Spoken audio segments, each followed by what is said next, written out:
My name is Normand Baillargeon. I'm 67 years old. I was born in Valleyfield, a town near Montreal, and I live near Montreal right now. I was born in a middle-class family. My father was a teacher, and my mother was at home, like it was often the case at that time. Uh, but when I was very young, 4 years old, my father accepted a job to go teach in Africa. So I was brought up in Africa, and I stayed in Cameroon and then Senegal. And I came back to Quebec, where I was born when I was 13 years old. Uh, if I may, I never got used to winter. So that's it. And when I came back, I started living in Quebec again, but I was sort of an African boy. I studied at university. I studied in philosophy and then in education. And I did a PhD in those two domains. So I have a PhD in education, a PhD in philosophy. I was very much interested in the philosophy of science, and that will be important for me for the rest of my career. And I became a teacher in philosophy of education in an education faculty at university. So that's what I did. And I got interested in politics when I was quite young. I went to, there's a degree that doesn't exist in education elsewhere in the world. We call them cégep. It's a sort of a pre-college, pre-university. It's 2 years pre-university. When you finish secondary school, you go to college, cégep, we call them, for 2 years, and then you go to university. And it's there that I started to be interested in politics. I think this might interest you. It was in the 70s, and it was in a period where in the philosophy and social science departments, many people were Marxists, Trotskyists, Marxist-Leninists, Maoists. So that's how I discovered politics, with talking with those people. And I may say that I was immediately against those ideas. I didn't like that at all. So when I was listening to them, I started reading. And then I discovered Bakunin and the feud he had with Marx in the First International. See, and I said, oh, that's something different. That's not exactly like those Marxists, and that's interesting. And I started reading about this current of ideas, about anarchism. And very soon I discovered people that will be important for me for the rest of my life. Amongst them, I know he's not officially an anarchist, but he was close to anarchist. And I don't think I lie when I say this. I say what he thought. He thought that humanity was not ready for those ideas, but they were great. Anarchist. And the man I'm talking about is Bertrand Russell. And he's been very important for me. If you look at my curriculum, you will see that I translated many books about him, and I edited his thoughts, and especially, you probably know that book, Theory and Practice of Bolshevism. Do you know that book? You know it? When Russell went to Russia, he met Lenin, and for me that was very important. The critics of those ideas that I found really, I might say, stupid and impossible to defend. I was against that. But within anarchism, I found values that interest me, people that I found solid and interesting. And so very soon I became, and I remained an anarcho-syndicalist. I'm very close to this. Later on, I discovered Noam Chomsky, and I edited many of his books also. I had the chance to meet him and discuss with him, and I'm still very close to those ideas. But as you know, there are many trends in the anarchist movements, and there are trends that I disagree strongly with, and trends that I agree strongly with, and it's mainly those trends that I call, we'll come back to that if you want, but anarcho-syndicalist, yeah. It's very wide subject, and I would very much like that when you transcript or talk about what I say, nuances are there, because I want to make those nuances. But for me, anarchism is sort of something that is permanent in the history of humanity. It's a tendency when you see powers to ask, are they legitimate? Are they great? Are they defendable? If they are, okay, I submit to this, it's okay. But question them. And if they're not legitimate, fight them. And if you fight them, at least have the honor, the decency to say by what you will replace them that is better than what is there. So, I sort of think that this tendency in the story of humanity is basically what anarchism tendency is, that this is what, and then I think it's in the 19th century that anarchism got inscripted in the human history solidly. And then it appeared and had many tendencies. There was anarchism, individualism. There was anarchism close to socialism. There is now people that claim being libertarians that they are close to anarchism. And you have to discuss with them and say why you don't agree. And there are Voltairine de Cleyre, you probably don't you know what I mean? She said she was an anarchist without qualificatives, without nouns, I like that also. But for my part, it's anarcho-syndicalist that seemed to me very important. It seemed to me something that is very desirable, that is important, and that was implemented in our societies with ways that are strong, impressive, and what would I say that in English?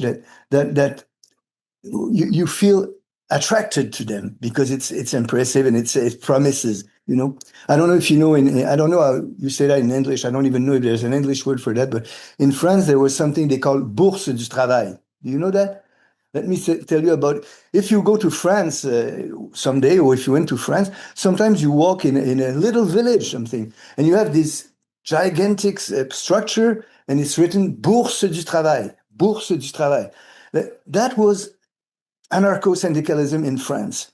And what it meant is that, let's say you live in a department and somewhere, and the people that belong to different kinds of job, do different kind of job, they are affiliated to a syndicate to defend people. But all those syndicates get together in a place to create a super syndicate called Bourse du Travail. And there is that place that is there, and is there to help people when they need it, give lessons at night, sort of university for people. And the creator of that in France, Pelloutier, his name is Ferdinand Pelloutier, he said in French, donner à l'ouvrier la science de son malheur. That would mean give to the working persons the science of what makes them painful, or what makes their life dreadful, and so on. So it was something that for me was very inspiring, those kind of things. And it inspired people still today. So that's something that I was attracted to. Is that clear? It's a great question. I might say, if you permit me to say this, you're a student, I guess, or a teacher or something like that. You probably know the collection of books in English that's called Very Short Introduction. You know that? They're 200 titles now, Very Short Introduction. And that, I think, was inspired by a collection of French books. During the Second World War, they missed everything in France, especially paper. So to teach at university, someone created a collection of books called Que sais-je? What do I know? And it could not have more than 128 pages long. And it was introductory subjects to introductory books on different subjects. And I wrote one last year, a very short introduction, if you want, about anarchism. So I talk a lot about what anarchism is today, what it could do. And if you read French a bit, I just published one on Bertrand Russell, so someone that I love. So yes, of course, what does it mean today? So I will go by what I did in that book, what I suggest in that book. I think in anarchism, and I took notes because I don't want to miss things. In anarchism, there are tendencies that were very strong in the history of anarchism and that come back today. Like in French, we say that after May 68, you know what happened in France? In France, the revolt of May 68 is very important. Anarchism was almost dead at that time, but it came back with May 16/8. With the Iron Curtain falling, it came back. So today, it's coming back, anarchism. It interests many people. And I suggest that there are three strong tendencies that were there before and that are still there today and inspiring. Let me name three of them. The first one is education. So I'm a philosopher of education, and that interests me a lot. There was lots of things done within the anarchist tradition about education. I named Bourse du Travail, the sort of university where people could go and learn. And in the anarchist tradition, there were many things in education. Francisco Ferrer in Spain built very interesting schools, and that inspired many people until today. Ivan Illich in France, you probably know him, is someone who inspired the idea of homeschooling. So that's very important today, and it's sort of a continuity of what anarchists did in education. The idea of questioning authority in education. Who has the authority to educate? Is it the state? No. If not, what do we do? And we do still today, you know, we have community schools and stuff like that. It's close to Bourse du Travail I talked about, and it's the same tradition that keeps going on. And that seems to me very interesting and inspiring. The authority in education, the authority of the teacher, the authority of the knowledge, those kind of things were central to anarchist thought about education. And I think this is still present today, and it still inspires many persons, many tendencies. Someone we don't read much today, and it's a sad thing. It's a geograph called Élisée Reclus. You probably know him. He's one of the creators of ecology. And today, those preoccupations that anarchists had in the 19th century, of the beginning of the 20th century, about ecology, about reminding the fact that we are part of the world. We can't. Élisée Reclus was already warning about what we could do to nature and what. So that was very inspiring. And you look forward today, and you find someone like Murray Bookchin in the United States, and social ecology and municipalisme libertaire, libertarian municipalism, I guess you say in English. So that's education, ecology. Those are very strong tendencies within anarchist traditions that are still alive today.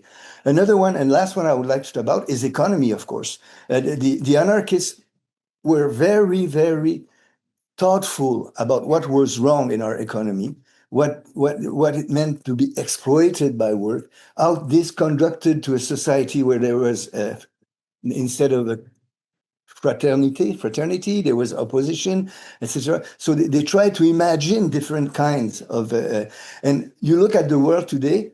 In French, we say co-op, coopérative, the cooperative, places where people get together and do things within them without boss, without exploitation. So that's something that's very, very impressive. And I don't know if you know this, but I talk about it in my book and elsewhere. Lots of people don't know about that. In Spain, in the Pays Basque, there's a cooperative called Mondragon. You heard about them? It's impressive, and it's anarchist. I mean, in the crazy capitalist society that we live in, they build that, and it's not a small thing. It's a gigantic. And I don't. In my book, I reminded how many cooperatives there are, how many people work in them, and so on and so forth. But that exists, and that's an anarchist ideal that is present today, and that I find very impressive, inspiring, and I'm very sad that so many people don't know anything about that. You know, it should be known that those ideas about economy. And last thing that I want to talk about is it comes from the United States, and I've written quite a lot about that. There are two persons in the States. One is Michael Albert, that you probably know, Z Magazine, and Robin Hanel, and they developed something they call participatory economics. And it's a nice model inspired by anarchist ideals that said, today we could do this. And that's those three parts, education, ecology, and economy, seem to me something very strong, very inspiring. It's a continuity with the tradition in anarchism. There are also things that happen today that are relatively new, that are inspired also by anarchism, but take new form. And I won't talk long about that because it's not my specialty, but there were in the 19th century women that were anarchists and that started to say, well, the woman condition is bad for this and we could fight for this. I translated, I published a book by Voltairine de Cleyre. You know, I edited some writing. It seems to me very important. And today we have anarcha-feminism. So we have feminists that tie with the anarchist tradition and renew it regarding what we're doing today. So that seems to me like very, very strong. And let me see if I forgot something. No, so that's it. So it seems to me still alive and still important. First of all, I discovered very soon that many anarchists were very critical of what was happening in Russia as soon as the revolution erupted. It was the case of Bertrand Russell, Kropotkin, many others. They were critical of that. And I understood why they were critical of that, because they kind of saw that it was putting in place a new form of totalitarian government. And that's what was happening. So that was I hated that very much, to be honest. Another thing that I thought was despicable, I don't know if that's a word, well, it's not, it's the fact that those people, and of course, I should nuance all that, I'm saying it right now, but those people tended to think they had the truth and you could not discuss it. So they were attempting to silence others, to refuse discussion, and that's something that bothers me a hell of a lot. I think truth is attainable only if we discuss, if it's free speech and so on. So that's a reason also why today I have problem with certain tendencies of the left that do not respect free speech, think they have the truth already, think we can the cancel culture of today is something I don't like at all. Very good and very difficult question. You certainly know that, and I don't think I have an answer, definitive answer to that. I got some ideas about this. The first one I already talked about it. We should be able to discuss issue. It's incredible that the left censors this position. We should not do that. Then again, we should listen and discuss and we put things in perspective.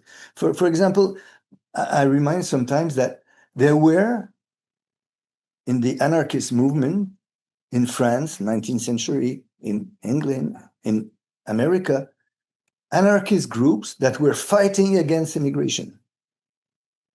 And what they did, and you can be agreed, but they thought this is bad for the workers here. So we'll gather money and send it to the syndicates of the other country to help them. That's what we'll do, So you should be able to discuss and not say that someone who says this or that position is a fascist, let's discuss. It might be a fascist, but let's discover it by discussion. We need to discuss.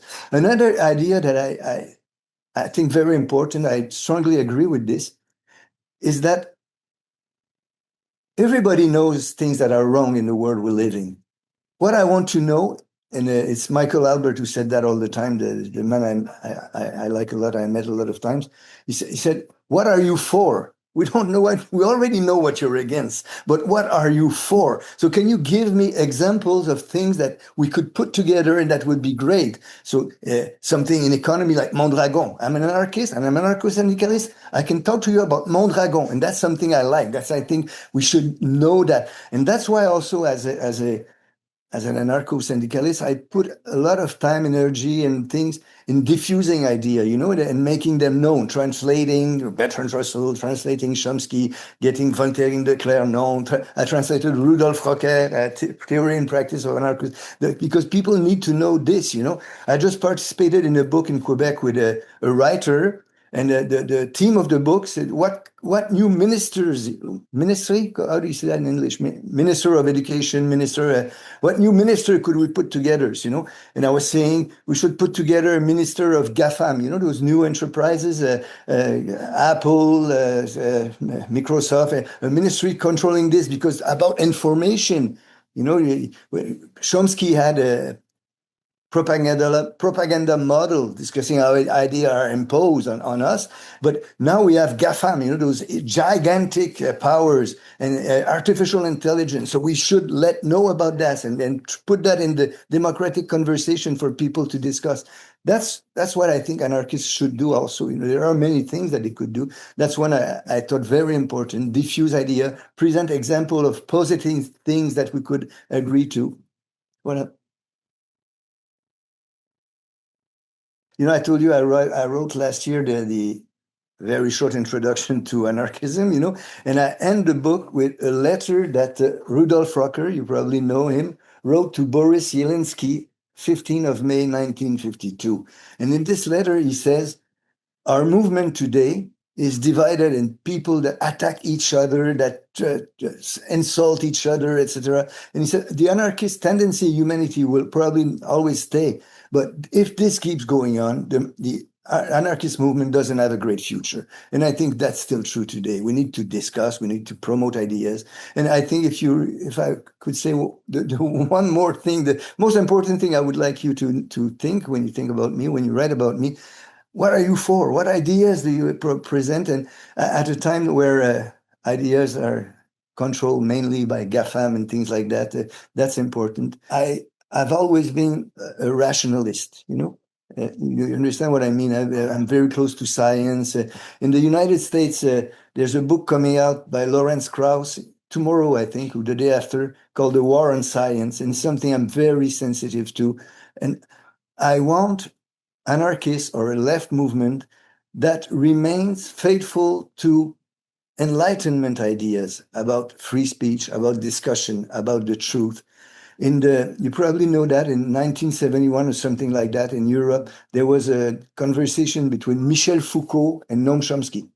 They discussed the both of them, and that for me, it's a particularly good example of what I don't like, Foucault, relativism, no truth, and so on. Chomsky, wait a minute. The world is not an absolutely awful thing. Some things are good. They're not perfect, but we can work with them. And we need to respect the possibility of finding the truth by discussion. I like within the anarchist tradition, people that were tied to this, like Kropotkin and so on, you know, Rocker and Chomsky and Bertrand Russell. And I think there is no future for anarchism if we forget that.